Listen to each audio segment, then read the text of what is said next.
গত 14 মে 2026 তারিখ ব্রাহ্মণবাড়িয়া জেলার সৌদি প্রবাসী মোকাররম মিয়া, আনুমানিক বয়স 38, তাকে হত্যা এবং লাশ খণ্ড বিখণ্ড করে মান্ডার একাধিক এলাকায় ফেলে রাখার চাঞ্চল্যকর ঘটনার প্রধান আসামি হেলেনা বেগম, যার বয়স 40, পিতা সিদ্দিক মিয়া ও তার মেজু মেয়ে হালিমা আক্তার, সে বয়সে নাবালিকা, আনুমানিক বয়স 13 বছর।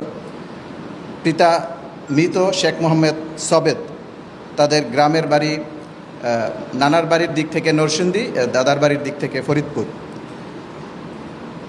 উক্ত আসামিদ্বয় গত 17 মে আনুমানিক মধ্যরাত প্রায় 11:45 ঘটিকার দিকে র্যাব 3-এর একটি বিশেষ আভিযানিক দল অভিযান পরিচালনা করে তাদেরকে আইনের আওতায় নিয়ে আসতে সক্ষম হয়।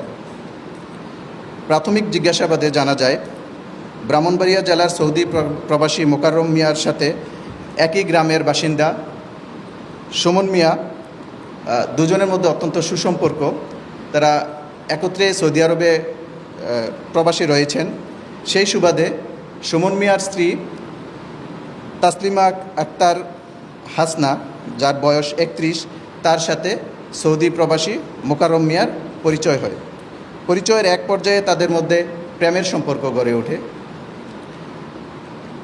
মোকাররম মিয়া গত 9 মাস আগে 2025 সালে কুরবানি ঈদের 2 মাস পরেই প্রবাসে পাড়ি জমান। তারপর থেকে তাদের মধ্যে পরকীয়া প্রেমের সম্পর্ক আরও বেশি জোরালো হয়। এর ধারাবাহিকতায় মোকাররম তার উপার্জিত রেমিটেন্স ম্যাক্সিমামটাই তার পরকীয়া প্রেমিকা তাসলিমাকে পাঠাতো। তার বাসায় সে যৎসামান্যই টাকা দিত। তার নিজের 2টি সন্তান রয়েছে, একটি 7 বছর আর একটি প্রায় 5.5 বছর বয়সের মতো। ভিকটিমের 2টি বাচ্চা রয়েছে। অপরদিকে তার পরকীয়া প্রেমিকা তাসলিমা, তারও 2টি বাচ্চা রয়েছে, 2টি ছেলে। একটি ছেলে 7-8 বছর বয়সের, আরেকটি জাস্ট 2-2.5 বছর বয়সের।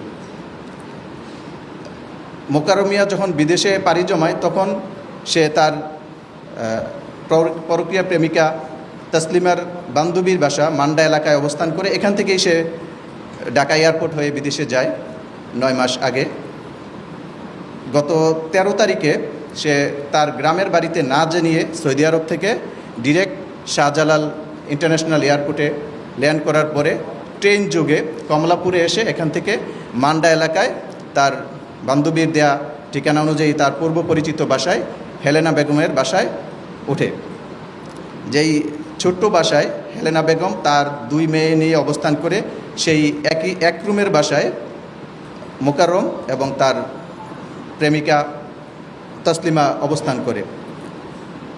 তাদের এই 9 মাসের দীর্ঘ সময়ে সে তার হেলেনা বেগমের দেয়া তথ্য মতে 5 লক্ষাধিক টাকা তাসলিমাকে বিভিন্ন সময়ে সে পাঠিয়েছে এবং তার প্রেমের সম্পর্কে থেকে সে তাসলিমাকে বিয়ের জন্য চাপ দিতে থাকে এবং সে বিদেশে অবস্থানকালে প্রায় তাসলিমার সাথে তার অডিও এবং ভিডিও ফোনে কথা হতো এবং বিভিন্ন সময় তার সোশ্যাল মিডিয়ার মাধ্যমে কিছু অশ্লীল ধরনের নিজের মোবাইল থেকে ধারণকৃত কিছু ভিডিও এবং নগ্ন ছবি সে মোকাররমকে পাঠায়। উক্ত ছবিসমূহ এবং ভিডিওসমূহ জিম্মি করে মোকাররম তাকে বিয়ের জন্য চাপ দিতে থাকে। বাট তাসলিমা বিয়ে করতে রাজি হয়নি, বাট সে তার পরকীয়া সম্পর্ক চালু রাখতে চাচ্ছিল। কিন্তু মোকাররম তাকে হুমকি প্রদান করে যে তার এই অশ্লীল ভিডিও এবং ছবি সামাজিক যোগাযোগ মাধ্যমে ভাইরাল করে দিবে, না হলে তাকে যেন তার 5 লক্ষ টাকা ফেরত দেওয়া হয়। সেই সূত্র ধরে তাসলিমা পূর্ব পরিকল্পনা করে তার ব্যাগে করে কালো পলিথিন এবং একটি ছুরি নিয়ে হেলেনা বেগমের বাসায় আসে এবং হেলেনা বেগমকে প্রস্তাব দেয় এবার সে বিদেশ থেকে আসলে তাকে মেরে ফেলা হবে। প্রাথমিকভাবে হেলেনা বেগম উক্ত প্রস্তাবে রাজি হয়নি, বলে যে না, আমি এরকম বিপদে পড়ে যাব, আমাকে ফাঁসাইয়ে দেওয়া হবে, এরকম কাজ আমি করতে রাজি না। বাট তারপরেও তারা তার বাসায় যখন ওঠে 13 তারিখ সন্ধ্যা নাগাদ তার বাসায় আসে। পরদিন অর্থাৎ 14 তারিখ সকালে উক্ত ঘটনাটি ঘটে, এই নির্মম হত্যাকাণ্ডের। তার পিছনে আরেকটি ঘটনা আমাদের সামনে এসেছে। এই উক্ত হত্যাকাণ্ড দুজন মিলে ঘটায়, হেলেনা বেগম এবং তাসলিমা।